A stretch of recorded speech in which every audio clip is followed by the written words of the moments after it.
Hello everyone, welcome to my YouTube channel. আজকে আমরা আলোচনা করব ক্লাস 8-এর লেসন 9 ম্যারি ল্যাম্বের লেখা সামার ফ্রেন্ড কবিতাটি। সামার ফ্রেন্ডস এই কবিতাটির নাম। এই কবিতাটি নাম দিয়ে বোঝা যায় যে সামার ফ্রেন্ডস মানে হলো গ্রীষ্মকালীন বন্ধু। লিখেছেন ম্যারি ল্যাম্ব। চলো কবিতাটি পড়ার আগে ম্যারি ল্যাম্ব সম্পর্কে কিছু তথ্য জানা যাক।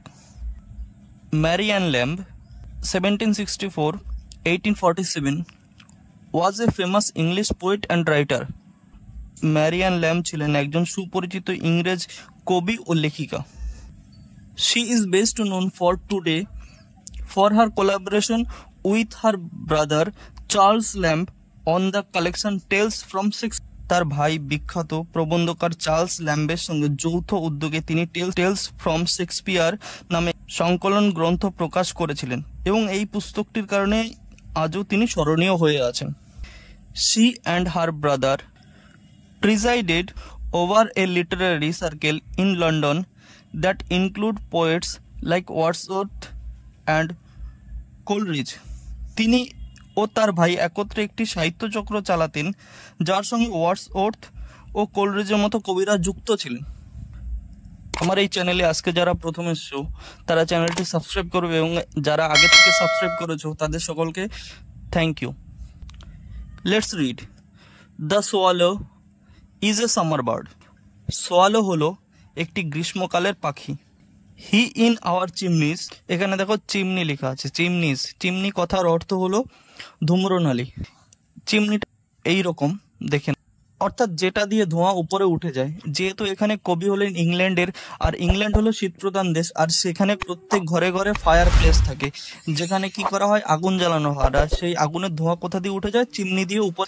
যে আমাদের চিমনিতে বসে হোয়েন দ্য ওয়েদার, যখন আবহাওয়া ইজ ফাইন অ্যান্ড ওয়ার্ম, মনোরম ও উষ্ণ থাকে, মে দেন বি হার্ড, তখন শোনা যেতে পারে চার্পিং হিজ নোটস, তার কিচিরমিচির বা কলকাকলি, ফর উইকস টুগেদার, সারা সপ্তাহ ধরে।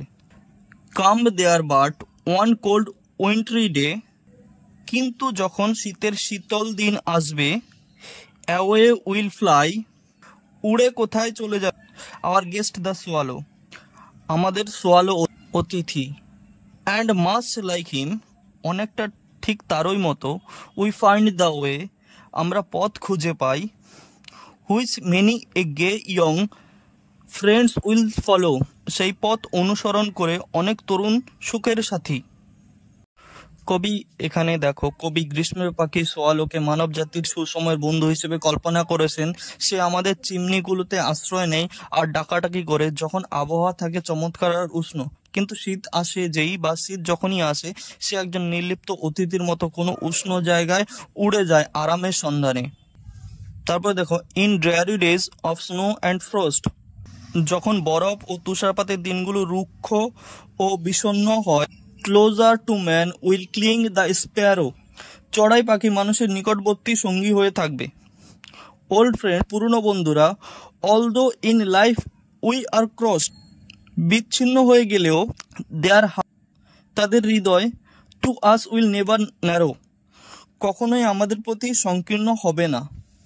গিভ মি দ্য বার্ড, আমাকে দাও পাখিটা, গিভ মি দ্য ফ্রেন্ড, বন্ধুকে দাও আমাকে, উইল সিং ইন ফ্রস্ট, ঘোর তুষারপাতে কি করবে, গান গাইবে, উইল লাভ ইন সরো, দুঃখে ভালোবাসবে, whatever mischance today may send, যতই দুর্ভাগ্য আজ আঘাত করুক আমাকে, will greet me with his sight tomorrow, আগামীকাল আবার সে দেখা দেবে ও অভিবাদন বা স্বাগত জানাবে। তাহলে দেখো কবি শেষে কি বলতে চেয়েছে, কবি শেষে বলতে চেয়েছে যখন কিনা চড়ুই শীতকালে আমাদের ছেড়ে যায় না, প্রকৃত বন্ধুর মতোই চড়ুই সবসময় আমাদের সাথে থাকে। গ্রীষ্ম হোক বা শীত বা রোদ হোক বা তুষারপাত, আমরা আনন্দে থাকি বা দুঃখে, কবি এমনই প্রকৃত বন্ধুর জন্য তার আকাঙ্ক্ষা ব্যক্ত করেছেন। যে কবি চায় যে দুঃসময়ের বন্ধু, সুসময়ের বন্ধু কবি চায় না। যে কিনা সুসময় চলে গেলে বন্ধুও চলে যায়, সেরকম বন্ধু কবি এখানে চায় না। কবি চায় চড়ুই পাখির মতো বন্ধু, যে কিনা সবসময় দুঃখের সময়ও সঙ্গে থাকবে। Thank you everyone for watching my videos. আমার এই ভিডিওটি যদি তোমাদের ভালো লাগে তাহলে অবশ্যই চ্যানেলটিকে সাবস্ক্রাইব করবে।